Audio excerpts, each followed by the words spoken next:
ನೀವೇನೇ ಅನ್ನಿ ಇನ್ಫಿನಿಕ್ಸ್ ಅವ್ರು ಮಾತ್ರ ಅದು ಹೆಂಗೆ ಇಷ್ಟು ಕಡಿಮೆ ದುಡ್ಡಿಗೆ ಲ್ಯಾಪ್ಟಾಪನ್ನು ಲಾಂಚ್ ಮಾಡ್ತಾರೆ ಅಂತ ಗೊತ್ತಿಲ್ಲ. ಬೇರೆ ಬ್ರ್ಯಾಂಡ್ಗಳಿಗೆ ಕಂಪೇರ್ ಮಾಡಿಕೊಂಡ್ರೆ 15,000-20,000 ರೂಪಾಯಿ ಕಡಿಮೆ ಇರುತ್ತೆ, same specification.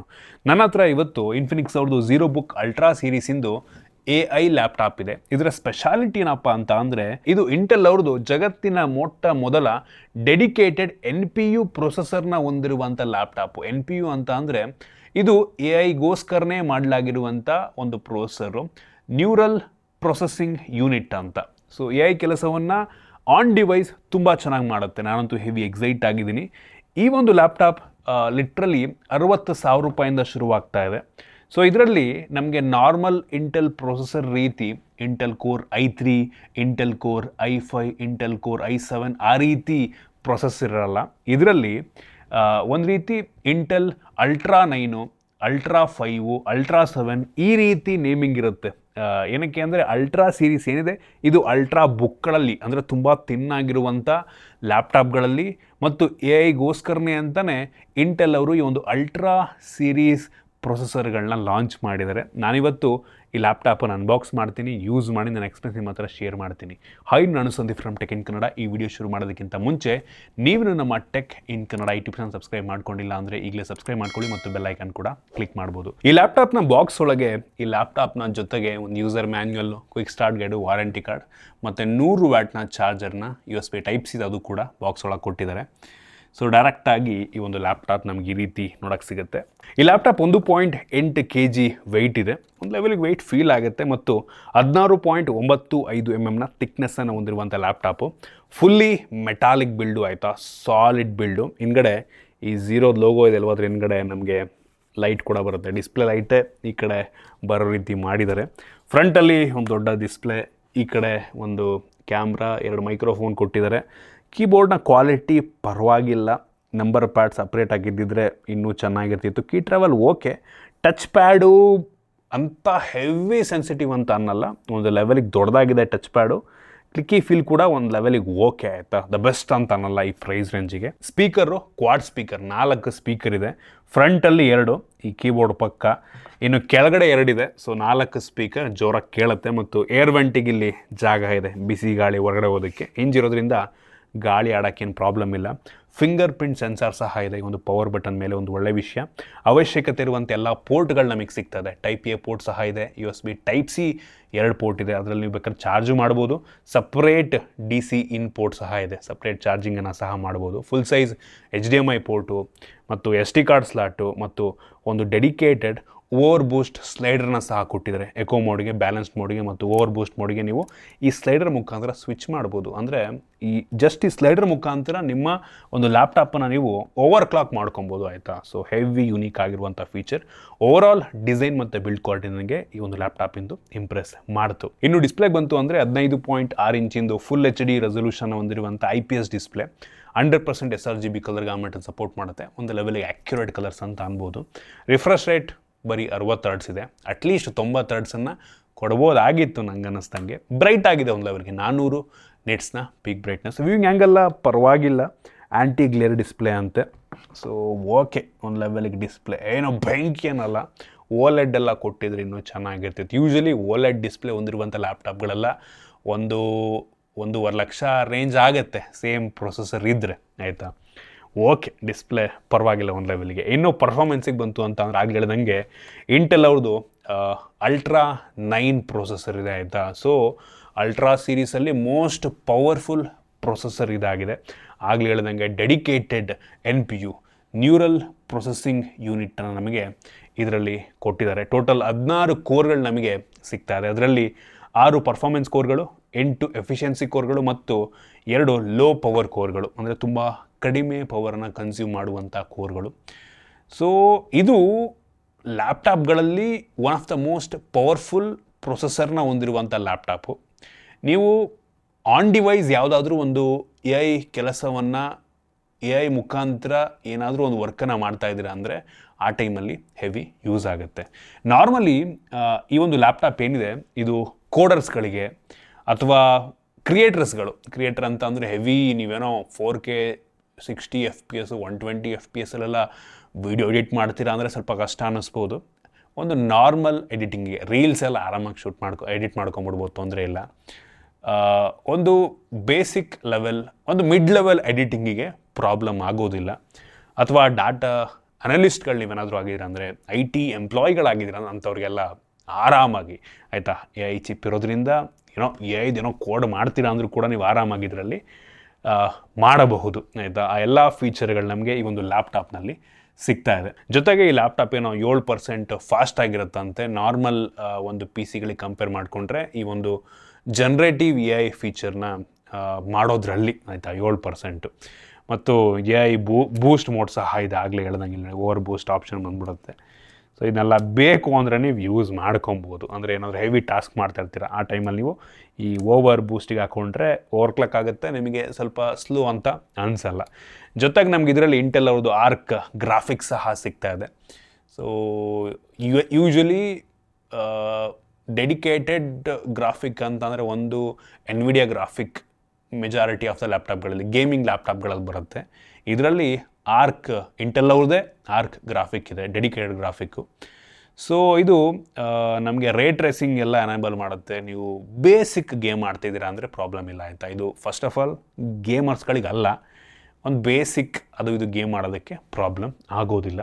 Hyper advance media engine ಎಲ್ಲ ಇದೆಯಂತೆ. ಸೊ ಕೋಡ್ಯಾಕ್ಗಳು ನೀವು ಕೆಲವೊಂದು ವಿಡಿಯೋ ಪ್ಲೇ ಮಾಡಬೇಕಾದ್ರೆ ಜಾಸ್ತಿ ಸ್ಟ್ರೆಸ್ ತೊಗೊಳ್ಳಲ್ಲ ಪ್ರೊಸೆಸರು. ಸೊ ಎಲ್ಲ ಫಾರ್ಮ್ಯಾಟನ್ನು ಕೂಡ ಈಸಿಯಾಗಿ ಡಿಕೋಡ್ ಮಾಡಿಬಿಡುತ್ತೆ ಅಂತ. ಓಕೆ, ಪರವಾಗಿಲ್ಲ. ಅಂದರೆ ನಾನು ಹೇಳ್ದಂಗೆ ತುಂಬ ಹೆವಿ ಪರ್ಫಾರ್ಮೆನ್ಸ್ ಓರಿಯೆಂಟೆಡ್ ಕೆಲಸ ಅಂತ ಅಂದರೆ ನಾನು ನಿಮಗೆ ಸಜೆಸ್ಟ್ ಮಾಡಲ್ಲ. ಒಂದು ಲೆವೆಲಿಗೆ AI ಕೆಲಸಗಳನ್ನು ಮಾಡೋದಕ್ಕೋಸ್ಕರ ನಿಮಗೊಂದು ಲ್ಯಾಪ್ಟಾಪ್ ಬೇಕು ಅಂದರೆ ಕೋಡರ್ಸ್ಗಳಿಗೆ ಅಥವಾ ಸ್ಟೂಡೆಂಟ್ಸ್ಗಳಿಗೆ, ಇಂಜಿನಿಯರಿಂಗ್ ಸ್ಟೂಡೆಂಟ್ಸ್ಗಳಿಗೆ ಇಷ್ಟು ಬಡ್ಜೆಟ್ ಇದೆ ಅಂತ ಅಂದರೆ ನೋಡ್ರಪ್ಪ, ಫಸ್ಟ್ ಆಫ್ ಆಲ್ ನಾನು ಡೈರೆಕ್ಟಾಗಿ ಹೇಳ್ಬಿಡ್ತೀನಿ, ಇದು ಇನ್ಫಿನಿಕ್ಸ್ ಬ್ರ್ಯಾಂಡು. ಸೊ ಈ ಲ್ಯಾಪ್ಟಾಪ್ಗೆ 85,000 ಕೊಡಬೇಕಂತ ನೀವು ಕೇಳ್ತಾ ಇದ್ದೀರಾ ಅಂದರೆ ನಿಮಗೆ ಬಿಟ್ಟಿದ್ದು ಆಯಿತಾ. ಪರ್ಸ್ನಲಿ ನಾನು ತಗೋತಾ ಇರಲಿಲ್ಲ ಆಯಿತಾ. ಹೊಸ ಬ್ರ್ಯಾಂಡು ಹೆಂಗೋ ಅಂತ ನಾನು ಕೂಡ ಯೋಚನೆ ಮಾಡ್ತೀನಿ, ನಾನು ನಿಮಗೆ ಯೋಚನೆ ಮಾಡ್ತೀನಿ. ಒಟ್ಟಿಗೆ ಈ ಬೆಲೆಗೆ ಇವ್ರು ಕೊಡ್ತಿರುವಂಥ ಸ್ಪೆಸಿಫಿಕೇಷನ್ ಬೇರೆ ಬ್ರ್ಯಾಂಡ್ಗಳು ಕೊಡ್ತಿಲ್ಲ ಅಂತ ಪರ್ಸ್ನಲಿ ನನಗೆ ಅನಿಸುತ್ತೆ. ಇದರಲ್ಲಿ ನನಗೆ ಹೌದು ಕೆಲವೊಂದು ವಿಷಯಗಳು ಕಡಿಮೆ ಅಂತಲೂ ಅನಿಸ್ತು, ಅದ್ರ ಬಗ್ಗೆ ಆಮೇಲೆ ಮಾತಾಡ್ತೀನಿ. ಅದನ್ನು ಬಿಟ್ಟರೆ ಇದರಲ್ಲಿ ನಮಗೆ 32 GB ರ್ಯಾಮ್ ಇದೆ, LPDDR5X ರ್ಯಾಮ್ ಆಯಿತಾ.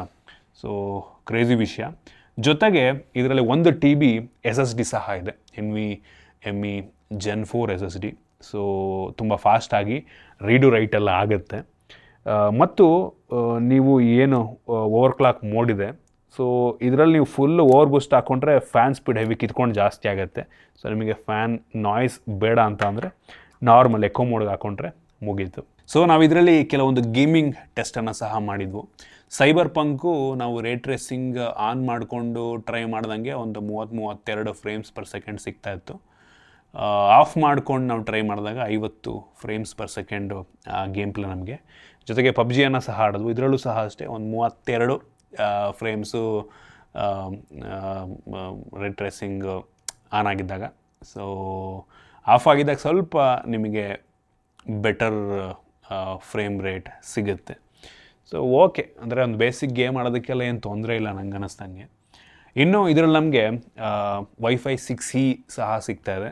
ಸೊ ನೀವೇನಾದರೂ ರೆಗ್ಯುಲರಾಗಿ ಮೀಟಿಂಗ್ ಅಟೆಂಡ್ ಮಾಡ್ತೀರಾ, ಆನ್ಲೈನ್ ಕ್ಲಾಸಸ್ಸನ್ನು ತಗೋತೀರಾ ಅಂದರೆ ಅನ್ಇಂಟರಪ್ಟೆಡ್ ಕನೆಕ್ಟಿವಿಟಿ ಸಿಗುತ್ತೆ Wi-Fi 6E ಸ್ಪೀಡ್ ಕೂಡ ತುಂಬ ಚೆನ್ನಾಗಿರುತ್ತೆ. ನಾರ್ಮಲ್ 5 GHz ಸ್ವಲ್ಪ, ಅಂದರೆ ನಾರ್ಮಲ್ ಡ್ಯುಯಲ್ ಬ್ಯಾಂಡ್ಗಿಂತ ಸ್ವಲ್ಪ ಬೆಟರ್ ಸ್ಪೀಡು ನಮಗಿದರಲ್ಲಿ ಸಿಗುತ್ತೆ. ಮತ್ತು ಬ್ಲೂಟೂತ್ 5.3 ಸಹ ಕೊಟ್ಟಿದ್ದಾರೆ. ಎಕ್ಸ್ಟರ್ನಲ್ ಹೆಡ್ಫೋನ್ನ ಸಹ ನೀವು ಆರಾಮಾಗಿ ಕನೆಕ್ಟ್ ಮಾಡ್ಕೊಬೋದು.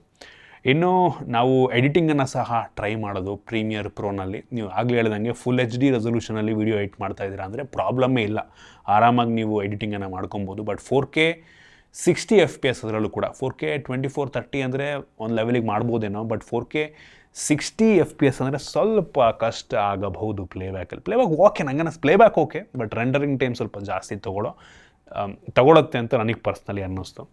ಸೊ ಅದನ್ನು ಬಿಟ್ಟರೆ ಫಿಂಗರ್ ಪ್ರಿಂಟ್ ಸೆನ್ಸಾರ್ ಎಲ್ಲ ಸಿಗ್ತಾ ಇದೆ. ಇನ್ನು ಬ್ಯಾಟ್ರಿಗೆ ಬಂತು ಅಂತ ಅಂದರೆ ಇದರಲ್ಲಿ 70 ವ್ಯಾಟ್ ಬ್ಯಾಟ್ರಿ ಇದೆ. ಸೊ ಓಕೆ, ಒಂದು ಲೆವೆಲಿಗೆ ಜಾಸ್ತಿನೇ. 100 ವ್ಯಾಟ್ನ ಚಾರ್ಜರ್ನ ಬಾಕ್ಸ್ ಒಳಗೆ ಕೊಟ್ಟಿದ್ದಾರೆ, ತುಂಬ ಫಾಸ್ಟಾಗಿ ಚಾರ್ಜ್ ಆಗುತ್ತೆ. ಬ್ಯಾಟ್ರಿ ಬ್ಯಾಕಪ್ ಅವ್ರು ಕ್ಲೈಮ್ ಮಾಡ್ತಿರೋ ಪ್ರಕಾರ ಒಂದು 10 ರಿಂದ 11 ಗಂಟೆ ಬ್ಯಾಟ್ರಿ ಬ್ಯಾಕಪ್ ಬರೋದು ಅಂದರೆ ಡಿಪೆಂಡ್ಸ್ ಆನ್ ನೀವು ಯಾವ ರೀತಿ ಯೂಸ್ ಮಾಡ್ತೀರಿ, ಯಾವ ಮೋಡಲ್ಲಿ ಯೂಸ್ ಮಾಡ್ತೀರೋ ಅದ್ರ ಮೇಲೆ ಡಿಪೆಂಡ್ ಆಗುತ್ತೆ. ಸೊ ದೊಡ್ಡ ಬ್ಯಾಟ್ರಿನ ಕೊಟ್ಟಿದ್ದಾರೆ ಒಟ್ಟಿಗೆ. ನೀವು ಎಕೋ ಮೋಡ್ ಇಟ್ಕೊಂಡ್ರೆ ಸ್ವಲ್ಪ ಜಾಸ್ತಿ ಬ್ಯಾಟ್ರಿ ಬ್ಯಾಕಪ್ಪೇ ಬರಬಹುದು. ಇನ್ನೂ ನಮ್ಗೆ ಇದರಲ್ಲಿ ಫುಲ್ HD ಕ್ಯಾಮ್ರಾ ಇದೆ, ಮೈಕ್ರೋಫೋನ್ಗಳು ಸಹ ಇದೆ. ಸೊ ಸ್ಪೀಕರ್ ಆಗಲಿ ಕ್ವಾಡ್ ಸ್ಪೀಕರ್ 4 ಸ್ಪೀಕರ್ ಕೊಟ್ಟಿದ್ದಾರೆ, ಕ್ಲಾರಿಟಿ ಚೆನ್ನಾಗಿದೆ. ಸೊ ನೀವು ಆರಾಮಾಗಿ ವಿತೌಟ್ ಹೆಡ್ಫೋನೇ, ವಿತೌಟ್ ಮೈಕೆ, ಎಕ್ಸ್ಟರ್ನಲ್ ಮೈಕೆ ನೀವು ಆರಾಮಾಗಿ ಮೀಟಿಂಗ್ ಅದು ಇದೆಲ್ಲ ಇದರಲ್ಲಿ ಅಟೆಂಡ್ ಮಾಡ್ಕೊಬೋದು. ಬ್ಯೂಟಿ ಕ್ಯಾಮ್ ಎಲ್ಲ ಇದೆ, ಅಂದರೆ ನಮಗೆ ಹಂಗೆ ಫೋನಲ್ಲಿ ಯಾವ ರೀತಿ ನಿಮ್ಮ ಫೇಸನ್ನು ಕ್ಲಿಯರಾಗೆಲ್ಲ ಮಾಡ್ಬೋದು ಆ ರೀತಿ ಇದರಲ್ಲೂ ಕೂಡ ಮಾಡ್ಬೋದು. ಮತ್ತು ಫೇಸ್ ಟ್ರ್ಯಾಕು ಮತ್ತು ಬ್ಯಾಕ್ಗ್ರೌಂಡನ್ನ ಚೇಂಜ್ ಮಾಡೋ ಆಪ್ಷನ್ ಎಲ್ಲ ಒಟ್ಟಿಗೆ ಈ ಒಂದು ಲ್ಯಾಪ್ಟಾಪಲ್ಲಿ ಕೊಟ್ಟಿದ್ದಾರೆ. Windows 11 ಇದೆ ನಮ್ಗೆ ಇದರಲ್ಲಿ. ಜೊತೆಗೆ ಈ ಲ್ಯಾಪ್ಟಾಪಲ್ಲಿ ನಮಗೆ ಮೈಕ್ರೋಸಾಫ್ಟ್ ಆಫೀಸ್ 1 ವರ್ಷ ಲೈಸೆನ್ಸು, ಆಯಿತಾ. ಸೊ ಪ್ರೊಫೆಷ್ನಲ್ಲು 1 ವರ್ಷ ಲೈಸೆನ್ಸ್ ಸಿಗುತ್ತೆ. ಸೊ ಅದಕ್ಕೆ ಕಾಸ್ಟ್ ಹತ್ತಿದ್ರೆ ಒಂದು 3,000-4,000 ಆಗ್ಬೋದಾ ಅಂತ ವರ್ಷಕ್ಕೆ. ಅದನ್ನು ಫ್ರೀಯಾಗಿ ಕೊಟ್ಟಿದ್ದಾರೆ 1 ವರ್ಷಕ್ಕೆ ಮಾತ್ರ. ಅದ್ರ ಬದಲು 2021 ಸ್ಟೂಡೆಂಟ್ ಎಡಿಷನ್ ಯಾವುದೋ ಬರುತ್ತಲ್ಲ ಆಫೀಸ್, ಅದನ್ನು ಕೊಟ್ಬಿಟ್ಟಿದ್ರೆ ಚೆನ್ನಾಗಿರ್ತಿತ್ತು. ಲೈಫ್ ಟೈಮ್ ಅದು ಕೊಡ್ಬೋದಾಗಿತ್ತು. ಅದನ್ನೇ ಇದು ಬರೀ 1 ವರ್ಷ ಲೈಸೆನ್ಸ್, ಆಮೇಲೆ ಎಕ್ಸ್ಪೈರಿ ನೀವು ಆಮೇಲೆ ರಿನ್ಯೂ ಮಾಡ್ಕೊಬೇಕಾಗತ್ತೆ. ಸೊ ಅದನ್ನು ಬಿಟ್ಟರೆ ಈ ಲ್ಯಾಪ್ಟಾಪಲ್ಲಿ ನನಗೆ ಇಷ್ಟ ಆಗದೆ ಇದ್ದಂಥ, ಅಂದರೆ ಇನ್ನೂ ಬೆಟರ್ ಇರ್ಬೋದಾಗಿತ್ತು ಅಂತ ಪರ್ಸ್ನಲಿ ನನಗೆ ಅನಿಸಿದ್ದು ರಿಫ್ರೆಶ್ ರೇಟ್. ಮೇಯ್ನ್ಲಿ 60 ಹರ್ಟ್ಸು ಸ್ವಲ್ಪ ಕಡಿಮೆ ಆಯಿತು. ಅಟ್ಲೀಸ್ಟ್ 90 ಹರ್ಟ್ಸು 120 ಹರ್ಟ್ಸು ಕೊಟ್ಟಿದ್ರೆ ಇನ್ನೂ ಚೆನ್ನಾಗಿರ್ತಾ ಇತ್ತು. Display okay, IPS display okay, OLED ಕೊಟ್ಟಿಲ್ಲ. ಬಟ್ 85,000 ರೂಪಾಯಿಗೆ ನಾವು ಅದನ್ನು ಎಕ್ಸ್ಪೆಕ್ಟ್ ಮಾಡೋದಕ್ಕೂ ಆಗಲ್ಲ. ಇನ್ನು ನಮಗೆ ಈ ಒಂದು ಲ್ಯಾಪ್ಟಾಪ್ ಜೊತೆಗೆ ಸರ್ವಿಸ್ಸು ಹೆಂಗೆ ಅಂದರೆ ಅವ್ರ ಮನೆಗೆ ಬಂದುಬಿಟ್ಟು ರಿಪೇರ್ ಮಾಡ್ಕೊಟ್ಟು ಹೋಗ್ತಾರೆ, ಆಯಿತಾ. ಆನ್ ಸೈಟ್ ಸರ್ವಿಸ್ನ ಕೊಡ್ತಾರೆ ಇನ್ಫಿನಿಕ್ಸ್ ಅವರು.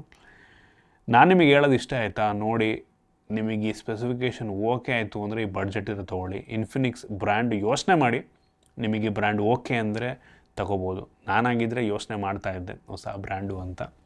ಬಟ್ ಬೇರೆ ಬ್ರ್ಯಾಂಡಿಂಗು ತೊಗೊಳಕ್ಕೆ ಹೋದ್ರಿ ಅಂದರೆ ಇದೇ ಸ್ಪೆಸಿಫಿಕೇಷನ್ನು 1,20,000 ಅದಕ್ಕಿಂತ ಕಡಿಮೆಗೆ ಸಿಗೋಲ್ಲ. 1,20,000 ರೂಪಾಯಿಗಿಂತ ಕಡಿಮೆಗಂತೂ ಸಿಗೋಲ್ಲ ಪಕ್ಕ. ನಾನು ಚೆಕ್ ಮಾಡ್ತಾಯಿದ್ದೆ, 1 ಲಕ್ಷ, 1.5 ಲಕ್ಷ, 1.82 ಲಕ್ಷಕ್ಕೆಲ್ಲ ಇದೆ. ಸೇಮ್ ಪ್ರೊಸೆಸರ್ ಹೊಂದಿರುವಂಥ ಲ್ಯಾಪ್ಟಾಪ್ಗಳು 1.5-2 ಲಕ್ಷಕ್ಕೆಲ್ಲ ಇದ್ದಾವೆ. ಸೊ ಅದೊಂದು ಯೋಚನೆ ಮಾಡಿಕೊಂಡು ದಯವಿಟ್ಟು ಡಿಸೈಡ್ ಮಾಡಿ, ಯೋಚನೆ ಮಾಡ್ಕೊಂಡು ಡಿಸೈಡ್ ಮಾಡಿ. 85,000 ಒಂದು ಲ್ಯಾಪ್ಟಾಪಿಗೆ ಕೊಡ್ತಾಯಿದ್ದೀವಿ ಅಂದರೆ ಅದೇನು ಕಡಿಮೆ ಅಮೌಂಟ್ ಅಲ್ಲ, ಆಯಿತಾ. ಸೊ ಅದರಿಂದ ದಯವಿಟ್ಟು ಯೋಚನೆ ಮಾಡಿ ಡಿಸಿಷನ್ನ ತೊಗೊಳ್ಳಿ. ಸೊ ಇದಿಷ್ಟು ಈ ಲ್ಯಾಪ್ಟಾಪ್ ಬಗ್ಗೆ ನನ್ನ ಒಪಿನಿಯನ್ನು. ನಿಮ್ಗಿದ್ರ ಬಗ್ಗೆ ಏನು ಅನಿಸ್ತು ಕಾಮೆಂಟ್ ಮಾಡಿ. ಇಷ್ಟ ಆಗಿದ್ದರೆ ಲೈಕ್ ಮಾಡಿ, ಶೇರ್ ಮಾಡಿ. ಇದೇ ರೀತಿ ನಮ್ಮ ಬೇರೆ ಬೇರೆ ವೀಡಿಯೋಗಳಿಗೆ ನಮ್ಮ tech in Kannada YouTube channel subscribe ಮಾಡ್ಕೊಂಡಿಲ್ಲ ಅಂದರೆ ಈಗಲೇ ಸಬ್ಸ್ಕ್ರೈಬ್ ಮಾಡ್ಕೊಳ್ಳಿ ಮತ್ತು ಬೆಲ್ ಐಕಾನ್ ಕೂಡ ಕ್ಲಿಕ್ ಮಾಡ್ಬೋದು. ಸಿಗೋಣ ಮುಂದಿನ ವೀಡಿಯೋದಲ್ಲಿ.